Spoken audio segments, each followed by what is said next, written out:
1 అప్పీళ్లపైన ఇవాళ విచారణ. హైకోర్టులో పిటిషన్లు దాఖలు చేసిన టీజీపీఎస్సీ అండ్ గ్రూప్ 1 అభ్యర్థులు ఎవరైతే ర్యాంకర్స్ ఉన్నారో వాళ్ళు అండ్ టీజీపీఎస్సీ డివిజన్ బెంచ్కి వెళ్ళిరనమాట.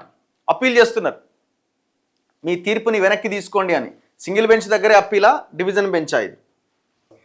గ్రూప్ 1 ఫలితాలు కొట్టివేయడంతో పాటు సమాధాన పత్రాలు పునః మూల్యాంకనం చేయాలని ఆదేశిస్తూ సింగిల్ జడ్జి ఇచ్చిన తీర్పును సవాల్ చేస్తూ దాఖలైన అప్పీళ్లు బుధవారం హైకోర్టులో విచారణకు రాబోతున్నాయి. ప్రధాన న్యాయమూర్తి జస్టిస్ అపరేష్ కుమార్ సింగ్, జస్టిస్ మొహియుద్దీన్ ధర్మాసనం విచారణ చేపట్టబోతున్నది. అంటే డివిజన్ బెంచ్కి వెళ్ళారు.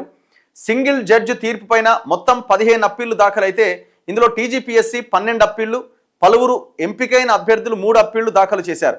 వీటిలో ఒక పిటిషన్ మంగళవారం చీఫ్ జస్టిస్ ధర్మాసనం ముందు విచారణ రాగా, బుధవారం మిగతా పిటిషన్లన్నీ విచారణకు వస్తున్న నేపథ్యంలో అన్నింటినీ కలిపి వినాలి అని అడ్వకేట్ జనరల్ ఏ సుదర్శన్ రెడ్డి విజ్ఞప్తి చేశారు. ఇందుకు అంగీకరించిన ధర్మాసనం విచారణ ఇవాల్టికి వాయిదా పడ్డది. గ్రూప్ 1 మీద ఇవాళ కోర్టులో ఆర్గ్యుమెంట్స్ జరగబోతున్నాయి. ఒకటి, సింగిల్ జడ్జి ఇచ్చిన తీర్పుని సవాల్ చేస్తూ వేసిన పిటిషన్ల మీద మరి సింగిల్ బెంచ్ ఇచ్చినటువంటి తీర్పుని సమర్థిస్తారా, లేదు